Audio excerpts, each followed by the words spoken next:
Welcome back everyone to another Kaiserreich country overview, and this time we will be looking at another nation in Eastern Europe, of course White Ruthenia, as you can see. White Ruthenia is another name for, of course, Belarus. Belarus being a country in Central and Eastern Europe that has quite a bit of an identity crisis in our timeline as well as in Kaiserreich. So very quickly, the history is that in our timeline, we have the establishment of the Belarusian People's Republic in the wake of the October Revolution, the peace with Germany that led, of course, Germany to push its eastern borders all the way to what you see right over here in the Treaty of Brest-Litovsk, pushing away Russian influence. Of course, in our timeline, then Germany loses the war to the Entente.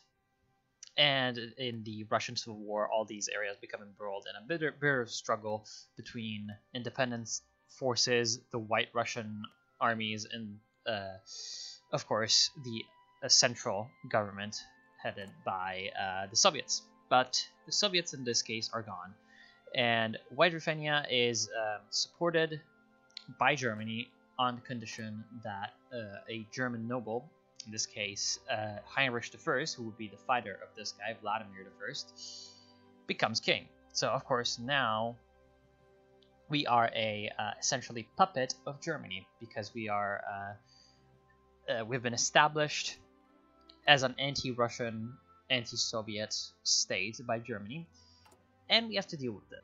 Even today, Belarusian is actually a minority language in Belarus. Mostly Russian is actually used, so you can really see how this is quite a problem if you want to foster a national consciousness, especially if you want to foster a national consciousness if you are an invader, as right now we kind of are.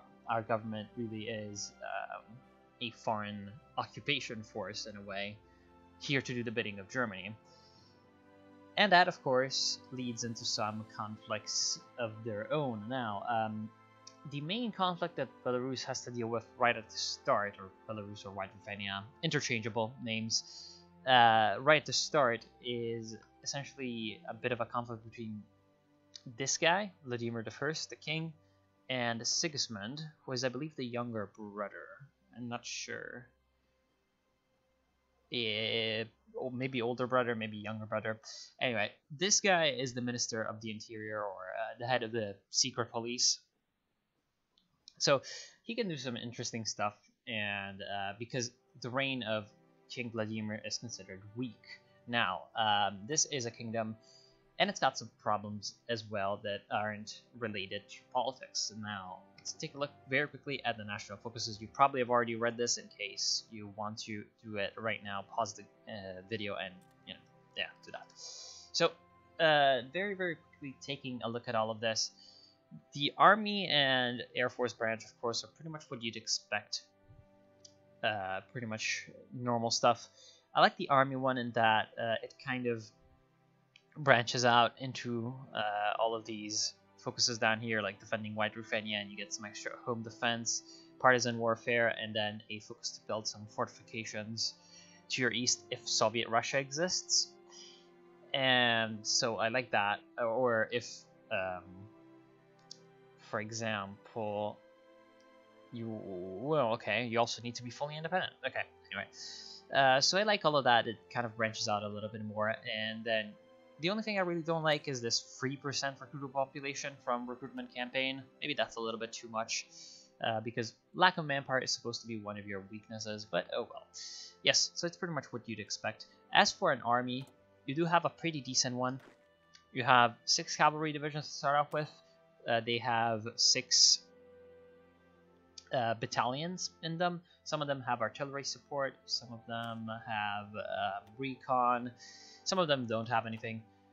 And then you have 3 infantry divisions with, of course, 9 infantry battalions. So, of course, the cavalry really, I believe, is supposed to come from the terrain. Now, the terrain in Belarus, of course, is very foresty. And then you have also some marshes. So not a very well developed countryside, and not exactly one that's too much of an obstacle for something like a cavalry cavalry-based force to move quickly. So what you had in the Eastern Front during World War I is that cavalry was actually very extensively used in the Eastern Front from both Germany and Russia. And that even into the Second World War spills over in our timeline, of course, and there's a lot more usage of cavalry on the Eastern Front. Of course, also cavalry and not, for example, trucks, like Germany would, with mechanized and motorized forces, because of course Belarus or White Ruthenia is quite the underdeveloped little state. You don't really have all that much manpower. Your eligible manpower right at the start isn't, as you can see, very, very big. Total manpower of 166,000 with volunteers, I believe, or maybe, no, with limited conscription. And so, not exactly the best. The available manpower is 7.5 million, so quite a small pool. So you're going to be limited in manpower, and you're definitely limited in industry as well. You start off with 1 military factory, which is of course quite evilly bad, and then 6 civilian factories. What's worse is that you are in the German economic and political sphere, so Black Monday is going to hit you quite hard, and the economic part of the national focuses is of course reacting to Black Monday, so you need of course to wait a little bit before you start down this line. But what it can do in the end is actually help you out quite a bit. I really love this economic focus tree. It actually is pretty much what I like. Instead of just giving you a bunch of free shit, which it does give you a lot of free factories, etc. It also gives you a lot of modifiers into one area or another, and there's also these events, as you can see. For example, here, promote urbanization or industrialization, provoke some events that essentially induce you into spending more or less political power to get more or less of a bonus towards one area or the other. For example, this urbanizing White Ruthenia is going to end up removing this lack of urbanization modifier. So it feels a little bit more dynamic than just, oh look, I just got some extra factories. And you have essentially these 3 branches, one for the industry, one for the resources and the farming, and then one for the literacy that is going to improve your research. And at the end you get the Rebirth of White Ruthenia, which is quite the good national spirit, which gives you some more factory outputs and recruitable population just by a tiny bit. So that kind of helps you catch back up after you lose a lot of steam in the early months of your campaign, when you're really, really low on factories and low on research, etc., etc. So that kind of helps you catch up. So that's it for the industry mostly. Now going back into what I was going to talk about earlier is the national question. So you can either recognize the Latin alphabet, the Cyrillic alphabet, or both alphabets for a national script and a national language. And of course, then you can select either a secular state or an Orthodox state. You're still a majority Orthodox nation, which leads to either a stronger, I guess you could say, military with the Belarusian Youth Union, or more factories for Jewish autonomism. So it's essentially a choice of where you want to go in regards to nation building. And in the end, you can assert independence from Germany, removing the puppet effect from you. I'm not sure why there isn't like a way for Germany to react to this exactly, but oh well. And then that leads into your actual diplomatic claims. So you're only going to be able to expand outwards once you have completed the internal state building and assimilation, and then having independence, of course, from Germany, so that you have an independent foreign policy. And pretty much this is the same for everyone involved. Just you claim a little tiny bit of lands. Just gonna very quickly show you what you get. So you claim from Dvinsk all the way to Roslavl in Russia, so you get like this stretch. And then with Ukraine, you claim Berestia, which is, I believe, in real life part of Belarus. Yeah, I think this is supposed to be Brest, and that's definitely Belarus. And then you claim Gomel in Ukraine. So you claim these 2 provinces of Ukraine, and then you can try to take them out. Of course, Ukraine at start starts in Middle Europa, and Russia is Russia. So you're gonna need to either be very good at defeating the AI, or waiting until the diplomatic political situation is more favorable. For example, if Russia's in the Civil War, you can actually have an ultimatum to the Soviets or an ultimatum to Russia. And you can try to get the territory peacefully. Of course, you get a bigger chance the bigger your army and in more trouble the enemy is. Or you can have, of course, for Ukraine, you can request German support or Russian support. German support is going to be especially useful if Ukraine has selected the Socialist Republic path. And the Russian support, of course, is always going to be there if you're in a faction with the Russian Republic. Or any kind of Russia. And then you get to the big part, which is the most interesting, which is the politics. So, of course, you're in a kind of a two-way brawl between Sigismund and Vladimir. Now, Vladimir is representative of the German interests in the country, whereas Sigismund really kind of just only cares about himself. And since right now the elite, the status quo, is alliance with Germany, of course Sigismund is going to ally with nationalists and pro-Russian forces. So you can see down here, if you're going to be selecting King Sigismund, which happens after a certain event where you have a plot for Sigismund to take over, you can get an alliance with the BNSP, which is the Belarusian National Syndicalist Party, and that is the sort of ultra-nationalist faction that is going to try to essentially assert the independence of Belarus and reclaim a lot of rightful land, etc., etc. Or you can support the Belarus, which is the party of the Russian elites, and of course the Orthodox Church. So those two are going to be right there for you in case you want to be more towards the right and the anti-German side. Or you can go with King Vladimir, which is the standard position. In this, you have two choices. You can either tighten royal authority, aka create an absolute monarchy that's supposed to stand with Germany, which is pretty much what you'd expect, just normal stuff. And then you that leads into a government of the ruling party, which is the Belarus, I'm guessing, Nationalist Party? Nezalezhnaya. Not sure.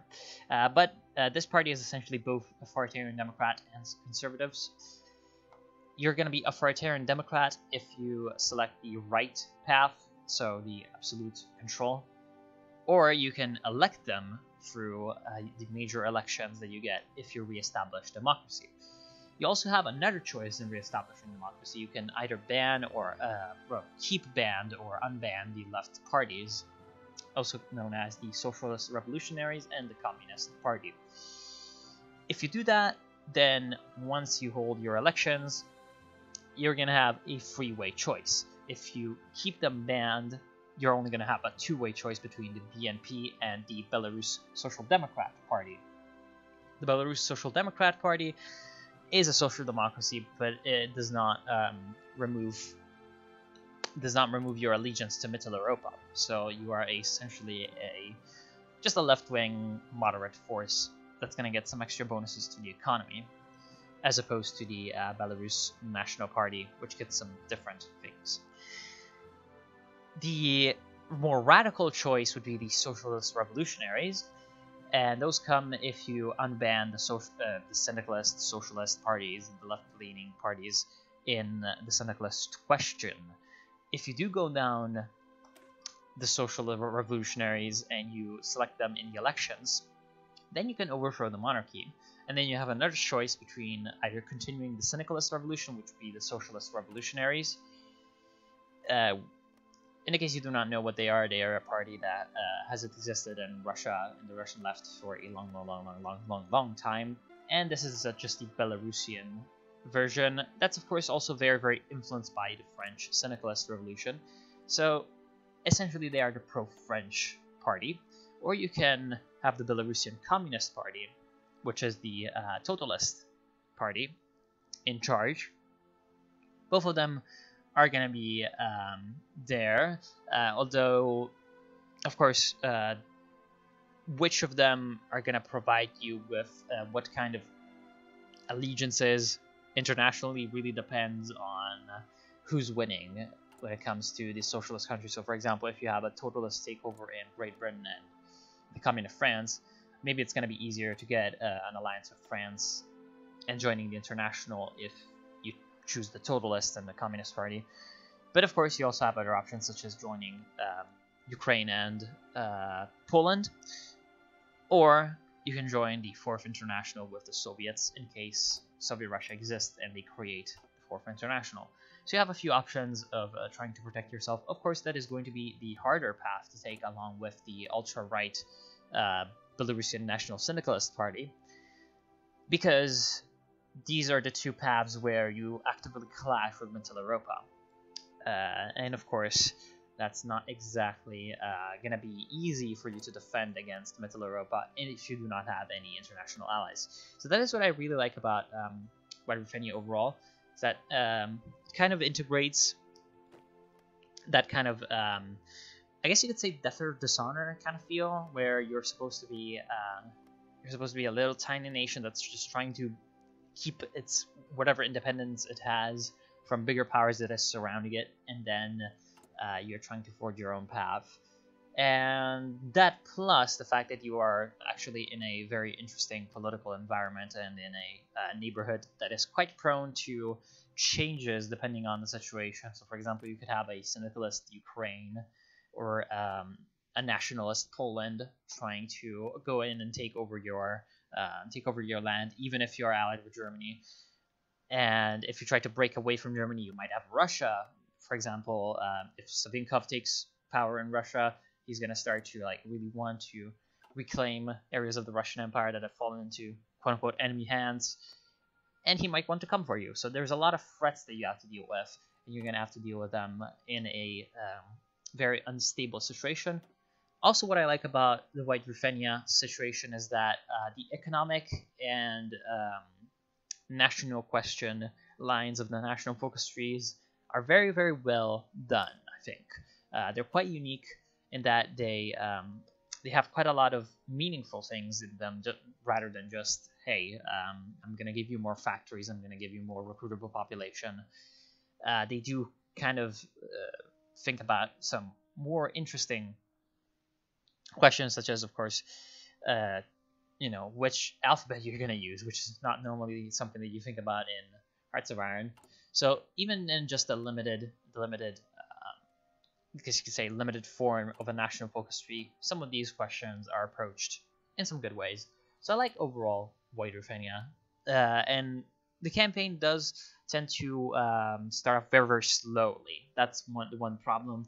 But in the end, you do get a few economic bonuses from the economic branch of the focus tree. You do get the possibility of building up quite a strong army with those factories and the mediocre/moderate manpower pool, and then the lots of military bonuses that you can pick up along the way. And with all of the nice political choices, you're also going to have some good options for alliances down the line. So that's pretty much all about White Ruthenia. I want to thank you all for watching. I hope you've enjoyed, as always, this country overview. Leave a like down below if you have. If you didn't, drop a dislike. And as always, I'll see you soon.